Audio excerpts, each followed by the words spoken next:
We will never turn our back on a single Scot. We've got to wrestle with those challenges. This is the same nonsense we have heard time and time again. This is our country. Let's fix it together. Hello and welcome to Planet Holyrood, the podcast all about Scottish politics. I'm Chris McCall. I'm the Deputy Political Editor at the Daily Record. And joining me for another summer special edition, recorded here in sunny Glasgow, are Dan Vevers, the Chief Reporter of the Sunday Mail, and Ben Borland, the Editor of the Scottish Daily Express. Now, police investigations have been high up in the Scottish news agenda in recent weeks following the jailing of former SNP Chief Executive Peter Murrell. But there was a separate development last weekend which made the front page of the Sunday Mail. Now, the story talked about in a front page splash how police are investigating claims that £1.5 million went missing from the accounts of the 2014 Yes campaign, an organisation which had close links to the SNP. Now, joining me is Dan Vevers, the reporter that broke this story. So, Dan, why don't you first tell us, for those that don't remember or maybe don't have short memories, who exactly was Yes Scotland? What was it set up for? And what exactly is your story alleging? So obviously, Yes Scotland was a campaign organisation set up to campaign for independence in the 2014 referendum. It was required legally to be a separate entity from the SNP, but clearly, the SNP were the party who created the conditions for a referendum and no doubt retained close links with the organisation throughout the campaign. There were other parties involved, or to a lesser degree, though. Of course, yeah, but there were other pro-independence parties. It was supposed to be a cross-party campaign involving kind of all pro-independence parties and people from no parties. There was involvement from the Scottish Greens, the Scottish Socialists. You'll even remember sort of campaign offshoots like Labour for Independence. I think there was didn't even found a Tory or two. So it was a cross-party campaign.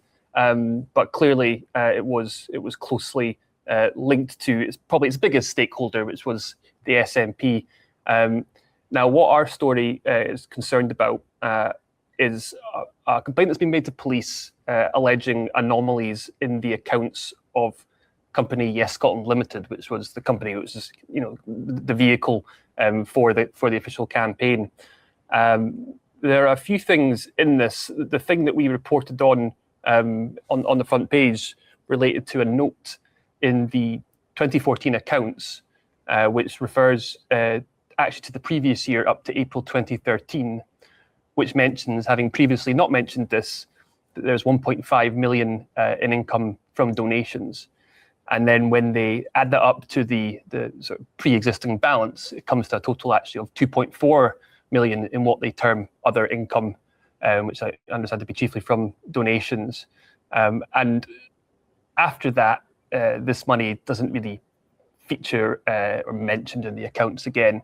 Now, it's important to point out that in terms of accountancy, this all seems to have been, proper.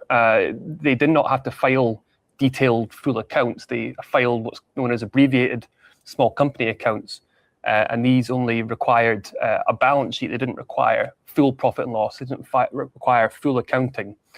But the point still stands that they chose to mention that money and then chose not to explain what happened to it afterwards, nor did they explain how much in other income from donations they received up to the end of the financial year in 2014, which is an important point because not only was that, the final stretch of the referendum campaign, one would have expected it to be, if they managed to take 2.4 million up to April 2013, potentially, more, you would suspect, if not a lot more, up to October 2014. And that's important as well, that this wasn't a normal 12-month accounting period, but because of the referendum, they actually extended the accounting period. I assume it's because of the referendum, by the way. I don't know that for sure, but they extended the accounting period up to October 2014, which is an 18-month period, the end of the campaign, and what we do not have from Yes Scotland Limited anyway is a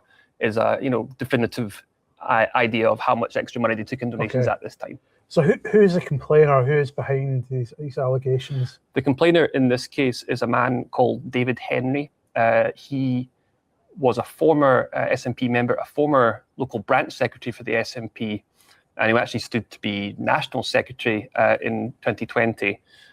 He then left the party and was one of the people who originally complained about SNP finances in 2021, I should say, that led to the Operation Branchform investigation, which eventually led to the conviction of Peter Murrell. Obviously, the money in the Branchform investigation, this is entirely separate. We should mention this to listeners, that this is entirely separate to Operation Branchform. It's an entirely separate case. It actually long predates, this complaint, in terms of the time period it covered, long predates the complaints about SNP finances, which were originally related, I should say, to the ring-fence referendum fund in 2017 and 2019. I think, though, it's important to mention Peter Murrell and Nicola Sturgeon were very much on the scene at the time, though. Obviously, Peter Murrell, since convicted of embezzling £400,000 from the SNP between 2010 and 2022, was the chief executive of the SNP while the Yes Scotland campaign was up and running. Yeah, so, this is where we've got the...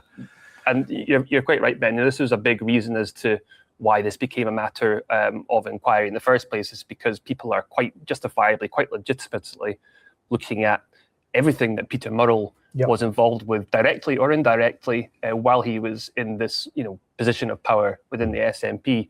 Now, Peter Murrell was not on Yes Scotland's, he wasn't a director, he wasn't on their board. I've been told by Yes Scotland he had no access to Yes Scotland's bank accounts. However, we are not just talking about direct access or influence. We're talking about, his power. We're talking about indirect influence. We happen to know, because Ross Greer, of course, admitted it himself, that Peter Murrell helped him get a 25% pay rise at Yes Scotland. That's not nothing. That demonstrates that he had influence over the organisation. So, it is legitimate to ask questions about Yes Scotland's finances, particularly when, there are gaps in our knowledge. There isn't a full accounting made publicly available. And, frankly, a lot of this could be cleared up if the full books were opened up.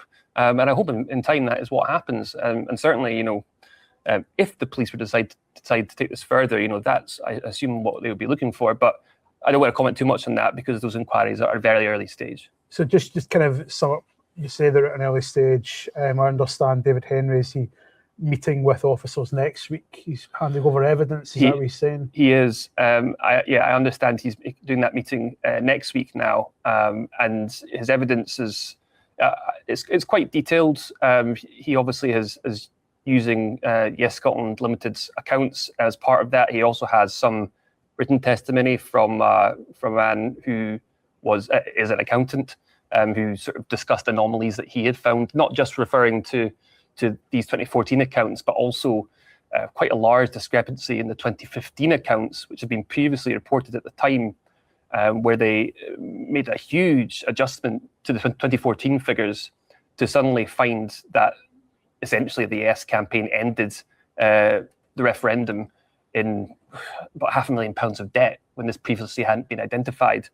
And all these questions have never really been properly answered as to why that was the case. There are also reports that the SNP themselves had to essentially help Yes Scotland pay its final invoices and its bills, apparently to the tune of about £825,000. This was kind of in three tranches, one tranche just before the referendum ended, and others in November 2014, as I understand. Yes, Scotland was supposed to be separate. It was supposed to be self-financing. So why was this necessary, is the question that I have, among others. Ben, just to kind of separate out the Yes Scotland reporting that Dan has been focusing on, and coming back to the issue of the £660,000 donations that the SNP raised long after Yes Scotland was functioning. So in 2017, 2019, when Nicola Sturgeon was First Minister, they were looking forward to an Indy Ref 2 campaign that listeners will know never took place, and a lot of unhappiness has kind of been bubbling away amongst people that donated at the time. And this week we've seen Wings Over Scotland, obviously the well-known Scottish political blogger he is taking early steps to launch a group action against the SNP. And we also kind of have the complainers that Dan's mentioned, Sean Clark and Peter Henry. They are also kind of pursuing their own legal avenues at the minute. So where does this go next, Ben? I mean, is this? Well, I mean, that is the question. I mean, hats off, Dan. I thought it was a great story on Sunday. This is the thing. Peter Murrell, the case was under investigation for such a long time that we just couldn't discuss all these things. There were all these stories that kind of got started over the years and then just fizzled out because you reach a point, particularly, you know, the rules on contempt in Scotland are very, very strict. It's just impossible to discuss a live criminal case in any detail. So I think we'll find that this has been going on for so long, and there are other stories that have kind of got going and then never. So I think this is far from over. I think this is just the first, and possibly who knows? The police might come back and say, "Look, we've seen the accounts. It's all fine." I think there'll be more things that will come out that we'll realise, hang on, Peter Murrell was involved in that. And we never really got an answer to this question, or this always looked a bit shady, or this looked a bit mysterious. Yeah. I just think the SNP now face a kind of drip of stories that, because Murrell is now serving his sentence, there's no legal block on them, and they're going to roll forward, and it's just going to keep going and going and going. And again, I would say the case for an inquiry was already, unarguable. I can't see how anyone could possibly deny that there should be some sort of inquiry into all this, and each one of these just removes another brick from that defence of, it's the police have already looked into it. Well, that was, we should say that the SNP response to Dan's story was that the criminal actions of Peter Murrell were uncovered by a complex and extensive police investigation which found the SNP was the victim of embezzlement. And yes, Scotland said that all money was accounted for and there was no wrongdoing.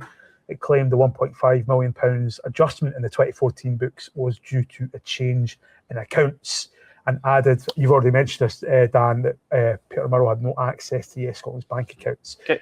And I just wanted to, I realise it's actually, in 2014, they changed their accountants.